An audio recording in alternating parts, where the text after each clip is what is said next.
அதற்கு சேர அவன் அப்படி செய்த அந்த செயல், அவன் இவர்களையெல்லாம் கரையேற்றுவதற்கு அவன் என்ன செய்கிறான் என்று பார்த்தால், அவன் இவர்களையெல்லாம் கரையேற்றுவதற்காக முதலிலே சாஸ்திரங்களை கொடுத்தான்.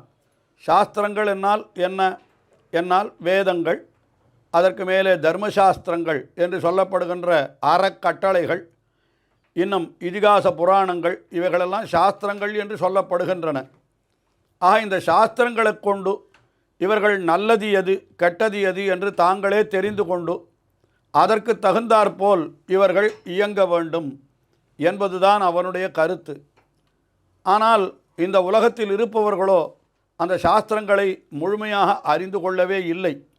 சாஸ்திரங்களை அறிந்து கொள்ள வேணுமானால் அதற்கே நல்ல ஞானம் வேண்டும், நல்ல அறிவு, உயர்ந்த அறிவு இருந்தால்தான் சாஸ்திரங்களை புரிந்து கொள்ள முடியும். ஆனால் பகவானோ என்ன செய்தான்?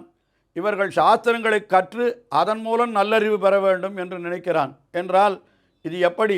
அறிவு பெற்று ஞானத்தை, அதாவது ஞானத்தை பெற்று அதற்கு பிறகு சாஸ்திரங்களை படிப்பதா, அல்லது சாஸ்திரங்களை படிப்பதாலே இவர்கள் ஞானத்தை பெறுவதா என்று பார்த்தால் இது ஒன்றுக்கொன்று தொடர்புடையதாக, முரண்தொடையுடையதாக ஆகிவிடுகிறது. ஆகையினாலே இவர்களுக்கு அவன் கொடுத்த சாஸ்திரங்களும் கூட பயன்படவில்லை.